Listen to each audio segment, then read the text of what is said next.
여러분, 이런 상상을 한번 해보십시오. 한 아기가 태어났습니다. 아주 특별한 아기예요. 몸이 아주 튼튼합니다. 뭐 갓난아기가 막 무거운 것도 막 들 정도로 튼튼합니다. 아무런 튼튼하고요. 또 심지어 똑똑하게까지 합니다. 세기에 한 번 나올까 말까 한 천재랍니다.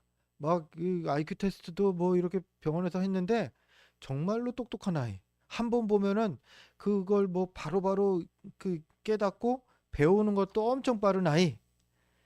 이런 아이가 태어났다고 생각해 보십시오. 아마 크면 엄청난 인물이 될 거라고 주변에서 말할 정도로 정말 탁월한 아이입니다. 아기입니다. 그런데 한 가지 문제가 있습니다. 뭐냐면 그 아기가 태어는 났는데 숨 쉬는 걸 잘 못합니다. 숨 쉬는 법을 모르는 건지 쉬었다 말았다 쉬었다 말았다 상당히 숨 쉬는 걸 못합니다. 여러분, 그 아기가 어떻게 될까요? 숨을 못 쉬면요, 아무리 탁월한 능력을 갖고 있어도요, 죽습니다. 아무리 뛰어난 재능이 있는 사람도요, 가장 기본적인 숨쉬기가 안 되면요, 그 모든 재능이 허사입니다. 그래도 여기 계신 분들은 숨쉬기는 잘해서 우리 이렇게 살고 있는 거 아닌가 싶습니다. 신앙도요, 마찬가지입니다. 아무리 봉사를 잘하고요, 아무리 예배 출석을 잘하고, 선한 일 교회에서 뭐 밖에서 막 힘쓰고, 그렇더라도요, 신앙의 기본, 아주 기본이 되는 신앙의 호흡과 같은 그 기본이 없으면요, 다 허사라는 거예요. 이 신앙의 기본이 바로 믿음입니다. 믿음이 없이 봉사, 믿음이 없이 예배 출석, 믿음이 없이 뭐 선한 활동, 하나님 앞에서는 허사라는 겁니다. 오늘 우리 2025년입니다. 벌써 둘째 주네요.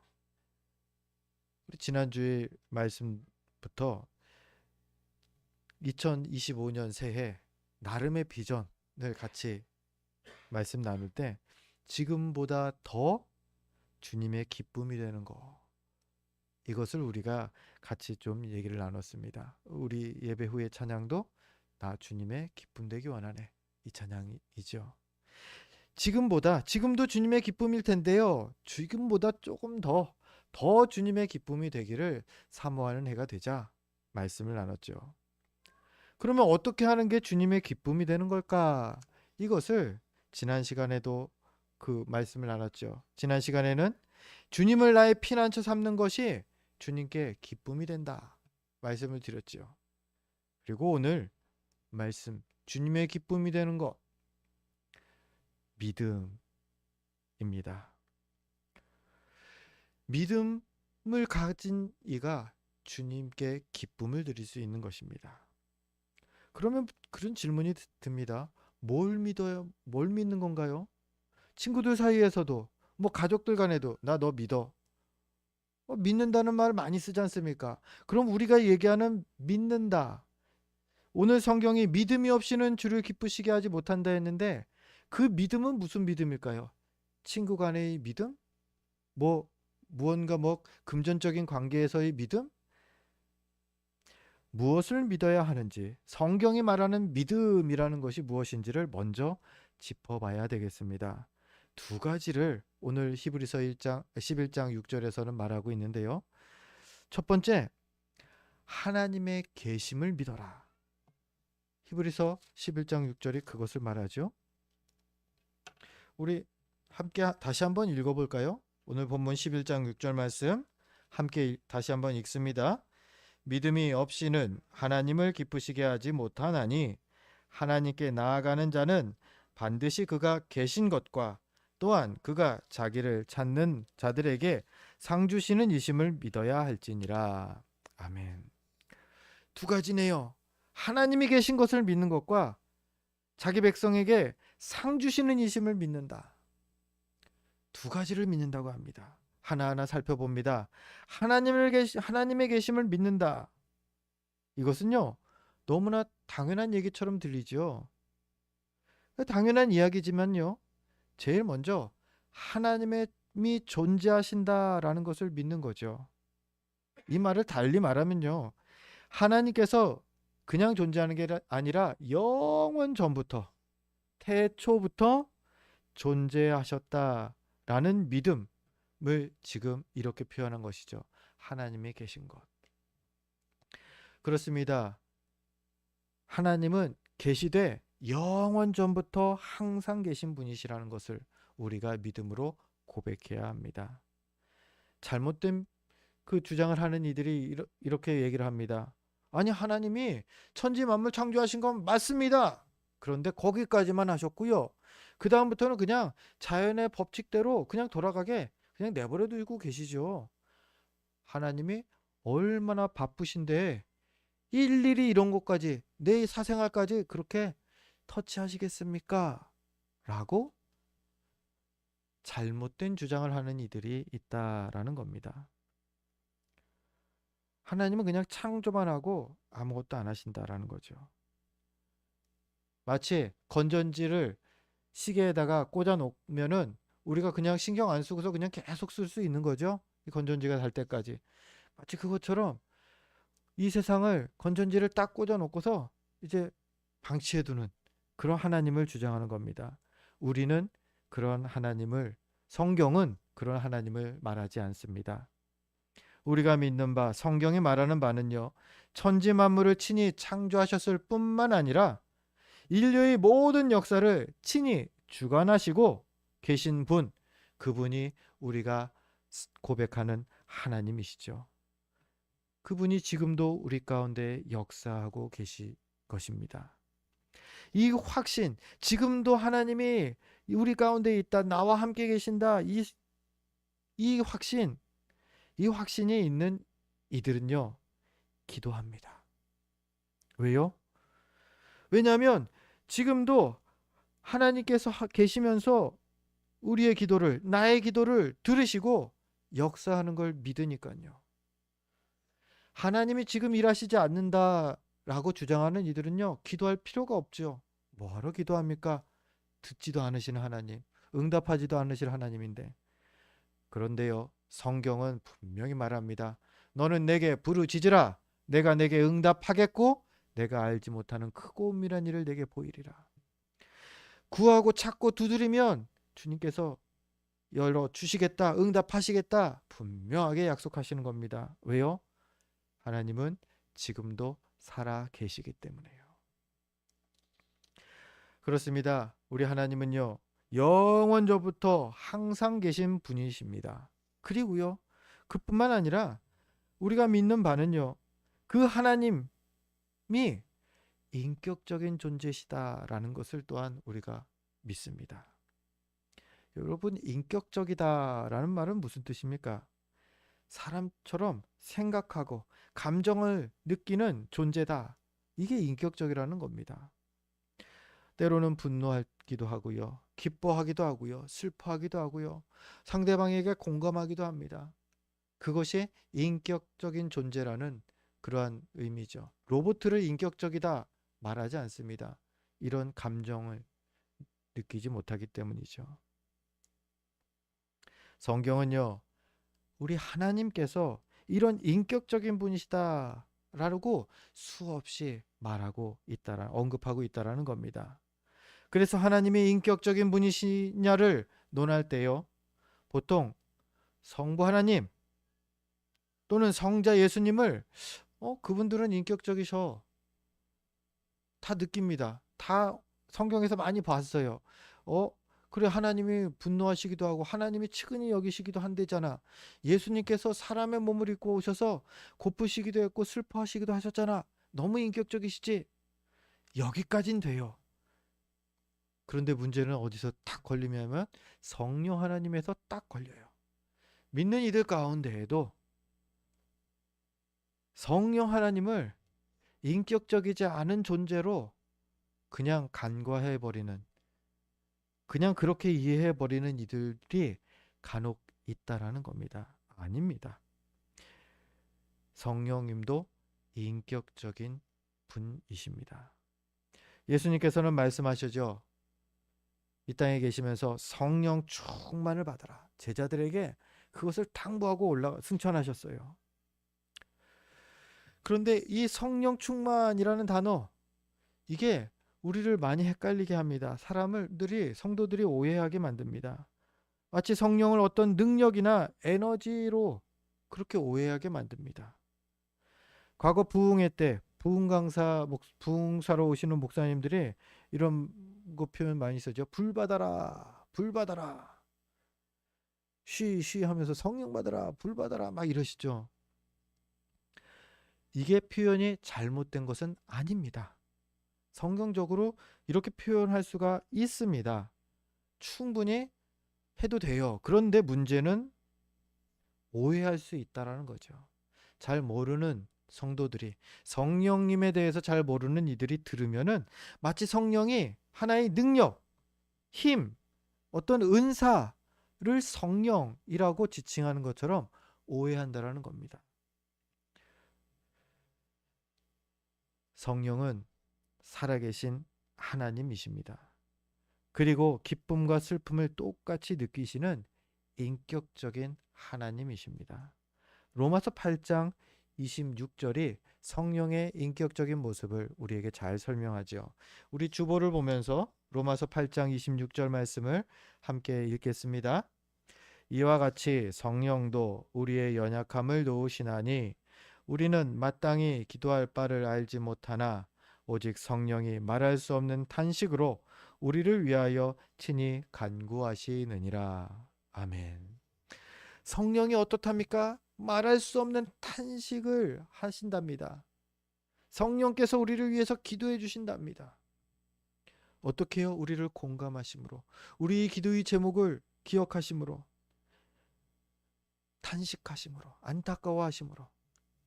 성령도 인격적인 하나님이시라는 거죠.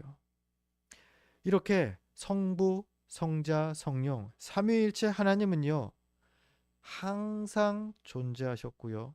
또 인격적으로 존재하시는 분이십니다.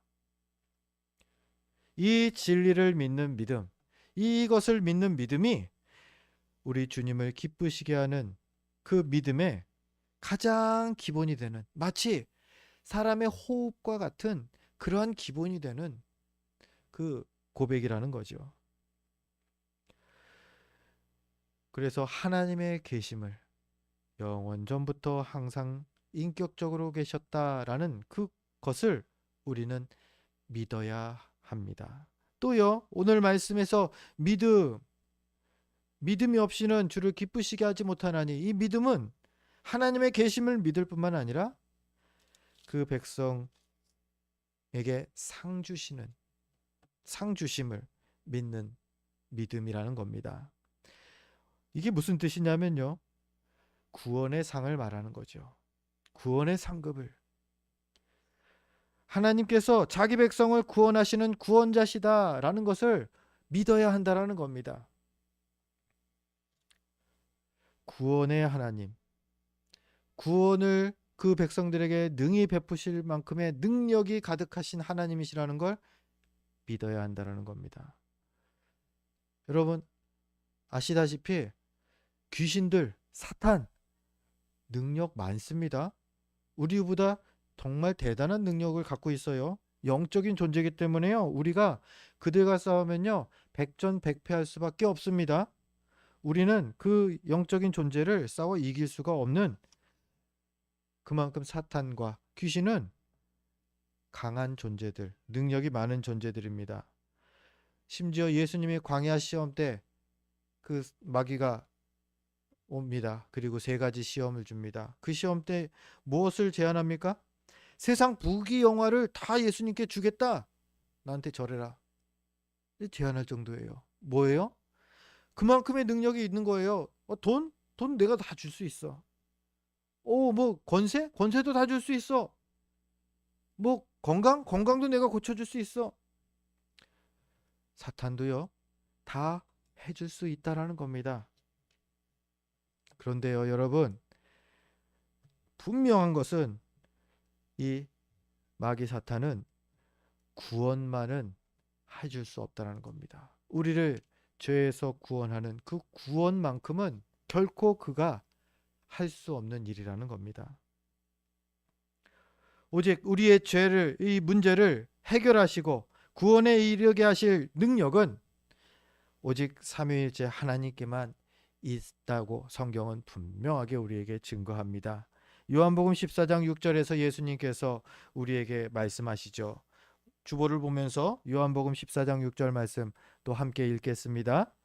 예수께서 이르시되 내가 곧 길이요 진리요 생명이니 나로 말미암지 않고는 아버지께로 올 자가 없느니라. 아멘. 이 말씀대로요. 예수님의 말씀대로 우리가 하나님을 믿는다 라고 하는 말에는요. 하나님만이 유일한 구원자십니다 라는 고백이 담겨 있는 것이죠. 자기 백성을 구원하는 자, 구원자, 특별히 구원을 베푸실 능력이 있는 하나님이심을, 오직 한 분이심을 고백하는 것입니다. 또한요, 자기 백성에게 상 주시는 이시다라는 것은요, 구원의 상을 주실 뿐만 아니라 그 사랑을 믿는 것입니다. 하나님께서 우리를 사랑하심을 믿는 것이죠. 우리를 사랑하시기 때문에 구원의 은혜를 거두지 않으신다, 반드시 베푸신다 라는 것을 믿는 거죠. 요한복음 3장 16절이 그 사실을 우리에게 잘 증거하지 않습니까? 이 말씀을 우리가 암송하시는 분들은 암송을 하시고 자리가 없어서 주보에는 기록하지 못했습니다. 이렇게 기록되어 있지요. 하나님이 세상을 이처럼 사랑하사 독생자를 주셨으니 이는 그를 믿는 자마다 멸망하지 않고 영생을 얻게 하려 하심이라. 하나님이 독생자 예수 그리스도를 이 땅에 보내셨는데 왜 보내셨다고요? 세상을 사랑하셔서. 즉, 이 십자가는요, 골고다 언덕에 세워진 그 십자가는 우리를 향한 하나님 사랑의 아주 확실한 증거라는 겁니다. 독생자를 못 박혀 죽게 하시기까지 우리를 사랑하신다라는 너무도 확실한 증거 말이죠. 우리가, 이 자리에 있는 우리 모두가 이 크신 사랑을 받은 것입니다. 항상 그 사랑에 감격하고 감사해야 되겠죠. 그 사랑이, 이 사랑의 십자가를 우리가 또한 자랑하며 나아가야 할 것입니다. 근데 전제가 뭐예요? 믿음이에요. 하나님의 사랑을 의심하면은 십자가가 나하고 상관이 없어져요. 하나님의 사랑을 의심하면요, 하나님께서 주시는 평안과 기쁨과 감격과 감사가 하나도 내가 누릴 수가 없게 됩니다. 무엇가 기본입니까? 믿음이요. 하나님께서 자기 백성에게 상 주신다. 거기에는요, 나쁜 상을 준다라는 게 아니에요. 가장 귀한 상, 구원의 상을 주시는데요. 그 상을 주시는 게 왜 줘요? 저하고 무슨 상관인데요? 내가 잘해서요? 아니요. 너무 죄 많은 난데도, 우린데도 주시겠다라는 겁니다. 사랑해서요. 그래서 상 주시는 이시다라는 것은 하나님이 나를, 우리를 사랑하신다라는 그러한 믿음의 고백이 담겨 있는 것입니다. 또 상 주시는 이심을 믿는다. 여기에 단서가 하나 있죠. 자기 백성에게 라는 말이 나옵니다. 자기를 찾는 자들에게 상 주신다. 자기를 찾지 않는 자들은 그럼 어떻게 하는데요?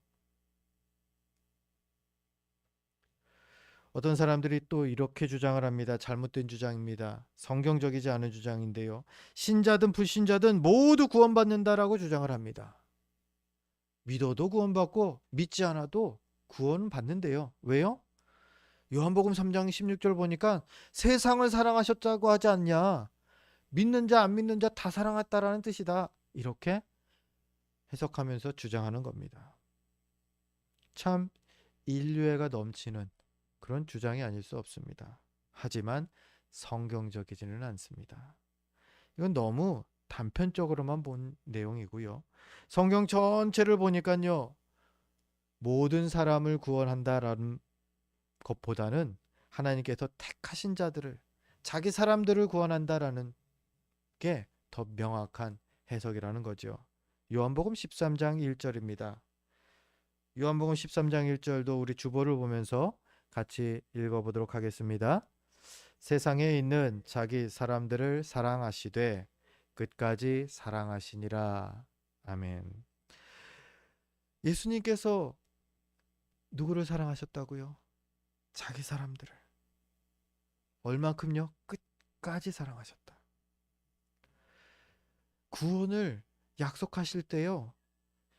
자기 백성에게 구원을 주시겠다고 약속하시는 거지, 믿지 않는, 자기를 찾지도 않는 이에게 구원을 주시겠다라고 하지 않으셨다라는 겁니다.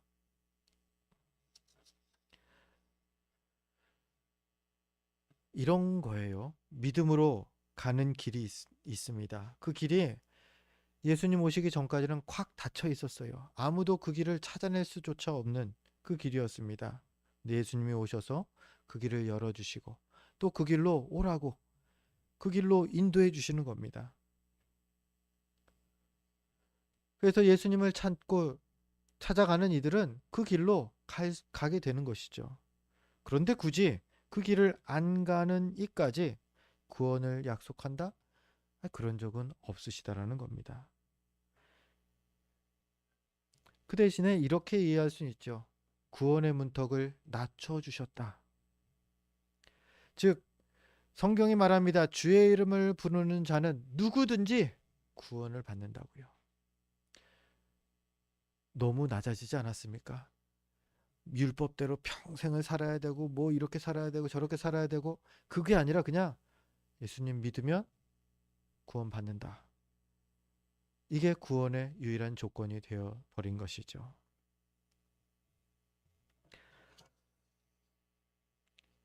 자기 백성을 구원한다. 오늘 히브리서 11장 6절에서는 그것을 믿어야 한다라는 겁니다.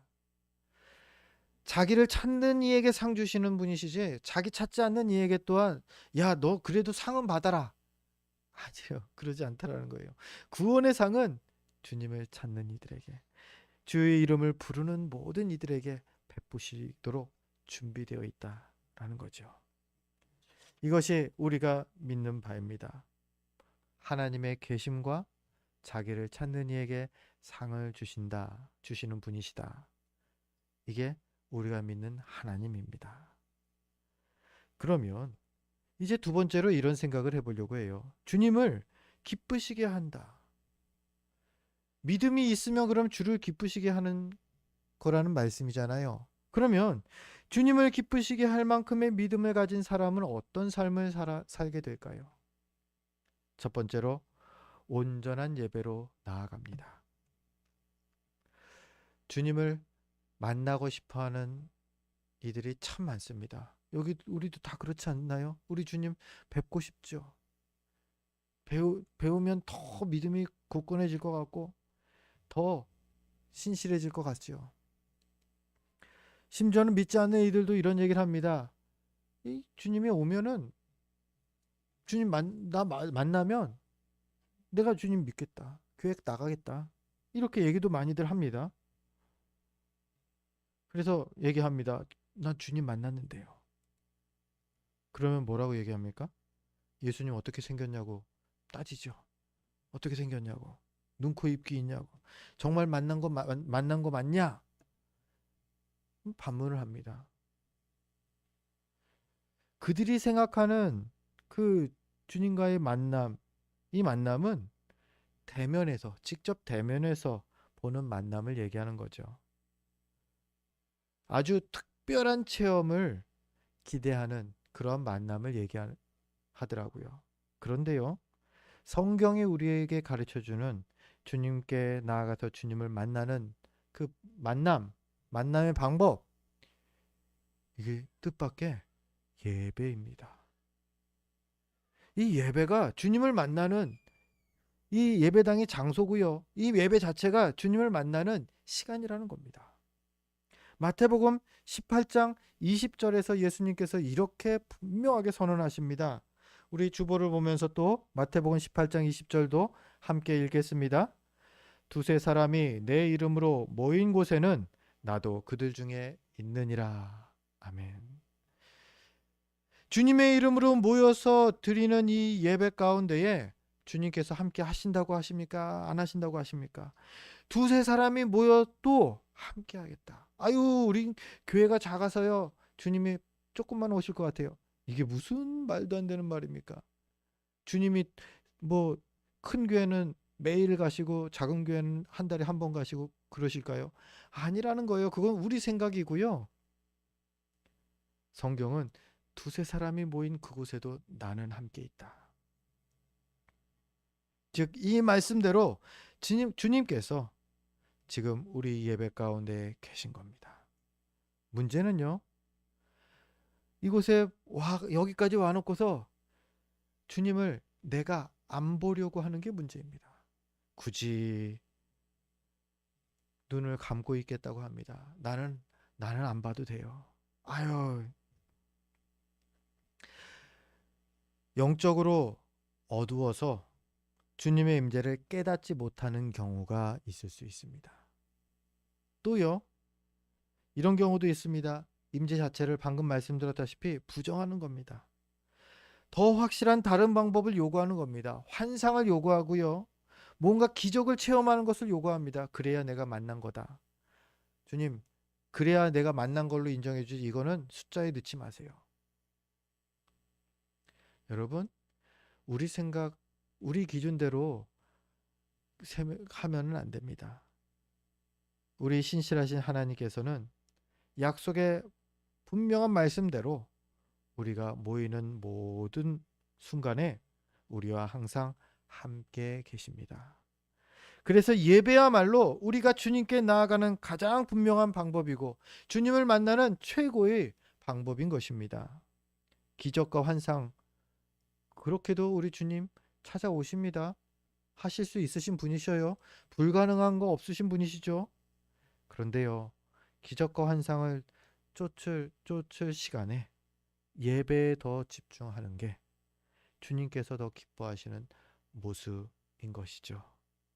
예배를 더 온전하게 드리도록 힘쓰는 것, 그게 주님을 기쁘시게 하는 믿음의 사람, 그 사람의 모습일 것입니다.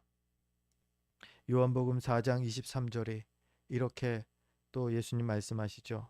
우리 주보를 보면 이 부분도 제가 대신 읽어드리겠습니다. 이렇게 예수님께서 말씀하셨습니다.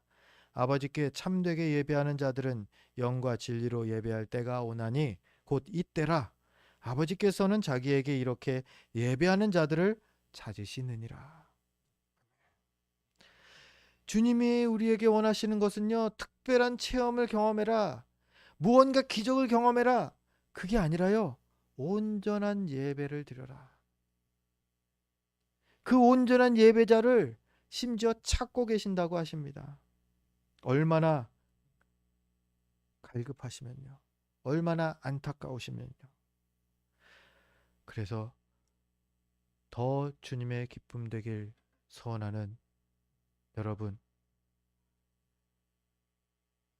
더 온전한 예배로 주님을 기쁘시게 하기를 소망합니다. 주님을 기쁘시게 하는 믿음의 사람은 첫 번째로 온전한 예배로 나아가는 이고요. 또 두 번째로 주님을 간절히 찾는 사람입니다. 요즘 골든타임이라는 단어가 이제 많이 일반화됐습니다. 저도 한 10여 년 전까지는 이런 표현을 한 번도 들어본 적이 없었는데, 이게 골든타임이라는 표현을 이제 뭐 TV든 뭐 드라마든 많이 나옵니다. 생존 가능 시간, 뭐 재난을 당했을 때에 생존할 수 있는 가능한 시간, 이게 골든타임이죠. 무언가 뭐 다쳤다 그랬을 때 그 사람이 뭐 안전하게 회복할 수 있는, 뭐 죽을 정도로 치명상을 입었음에도 불구하고 살아날 수 있는 가능한 시간, 이게 골든타임이죠. 그 구조대들은요, 그래서 이 시간 안에 대상을 찾으려고 필사적으로 노력을 합니다. 왜냐하면 그 시간이 지나가면은 살아날 있을 확률이 확 떨어지거든요. 생명이 걸렸으니까 정말 필사적으로 간절한 마음으로 이 골든타임에 사람들은 구조를 하려고 힘씁니다. 근데 여러분, 신앙에도 골든타임이 있습니다. 바로 인생입니다. 우리가 태어나서부터 죽기 전까지, 그때까지가 우리 신앙의 골든타임이에요. 우리가 하나님을 뵐 수 있고요. 우리가 하나님의 음성을 들을 수 있고요. 우리가 믿음이 자라갈 수 있는 이 골든타임이 바로 이 우리 인생이라는 겁니다. 그래서 성경은, 주님은 우리에게 신신당부하죠. 경건에 힘써라. 거룩해라. 우리는요, 정말 골든타임에 경건에 필사적이어야 한다는 겁니다. 경건이라는 것은요, 내 안에서 주님을 닮아가려고 힘쓰는 걸 말합니다. 말씀으로 닮아가는 거고요, 기도로 닮아가는 겁니다. 이렇게 주님을 닮아가려고 평생 힘써야 할 것입니다. 디모데전서 4장 7절은 얼마나 힘써야 될지를 이렇게 표현하고 있죠. 우리 주보를 보면서 또 디모데전서 4장 7절도 함께 읽습니다. 망령되고 허탄한 신화를 버리고 경건에 이르도록 내 자신을 연단하라. 세상의 허탄한 것들, 세상의 얘기들 다 버리고 경건에 힘써라. 필사적으로 하라는 거예요. 그리고요, 우리가 이 골든타임, 신앙의 골든타임 동안에 해야 될 것은 경건 힘쓰는 것과 함께 또 한 가지 간절히 힘써야 할 일을 성경에 말하죠. 바로 전도입니다. 전도는요, 나뿐만 아니라 다른 이들도 구원받아서 함께 주님께로 가게 하는 아주 귀한 일입니다. 정말 큰 복을 전하는 귀한 일이죠. 그러니 복음을 전할 때에 움츠러들지 마십시오. 당당하십시오. 이 복음을 받으면 그에게 큰 복이 있는 것이고요. 받지 않으면 그가 복을 걷어찬 거니까요. 우리는 좋은 일을 하는 것이죠. 주님을 기쁘시게 하는 믿음의 사람. 두 번째요, 주님을 간절히 찾습니다. 경건으로 또 복음을 전하는 사명으로 주님을 간절히 찾는 이가 주님을 기쁘시게 합니다. 그리고 세 번째로요, 주님을 기쁘시게 하는 사람은요, 주님과 항상 동행합니다. 아이가 심리적으로 평안함을 느낄 때가 언제입니까? 부모가 함께 있을 때죠. 주님은 우리 몸과 영혼을 창조하신 분이시고요. 이런 귀한 창조주께서 죄 많은 우리를 자녀라 삼아 주셨습니다. 마태복음 23장 9절입니다. 주보를 보며 또 함께 읽습니다. 땅에 있는 자를 아버지라 하지 말라. 너희의 아버지는 한 분이시니 곧 하늘에 계신 이시니라. 아멘. 우리가 그냥 우리 편에서 그냥 임의로 하나님을 아버지라고 억지로 부르는 게 아니라는 겁니다. 오히려 하나님께서 친히 우리의 아버지가 되어 주시겠다고 말씀하신 것입니다. 이 말은요, 자녀에게 가장 좋은 것으로만 주시는 좋은 아버지가 되어 주신다라는 겁니다. 그래서 우리는 주님 안에 있을 때에 엄마 품에 있는 아이처럼 평안을 누릴 수가 있는 것이죠. 때문에 하나님이 우리와 함께 계신다라는 임마누엘의 약속은요, 정말로 정말로 큰 은혜의 약속인 것이죠. 부모와 함께 있는 것, 이건 아이 입장에서도 행복이겠지만요, 부모에게도 기쁨입니다. 자녀가 부모의 품 안에서 자라가는 모습 자체가요, 아시겠지만 부모에게는 기쁨인 것이죠. 마찬가지로요, 우리는 주님의 자녀들이죠. 주님은 그 품 안에 거하기를 항상 사모하는 그 자녀들, 그러한 자녀들을 기뻐하십니다. 말씀을 정리합니다. 이렇게 온전한 예배와 필사적인 경건 항상 힘쓰시길 바랍니다. 그 안에 참 평안이 있고요. 은혜가 있습니다. 그리고 무엇보다도요. 그 안에 주님이 기뻐하시는 그 기쁨이 있다라는 것을 우리가 기억해야 하겠습니다. 바라기는 우리 모두 항상 하늘 아버지의 더 큰 기쁨이 되기를 사모하며 또 그렇게 살아가는, 그렇게 승리하는 저 여러분 되시기를 주의 이름으로 축원드립니다. 기도하겠습니다.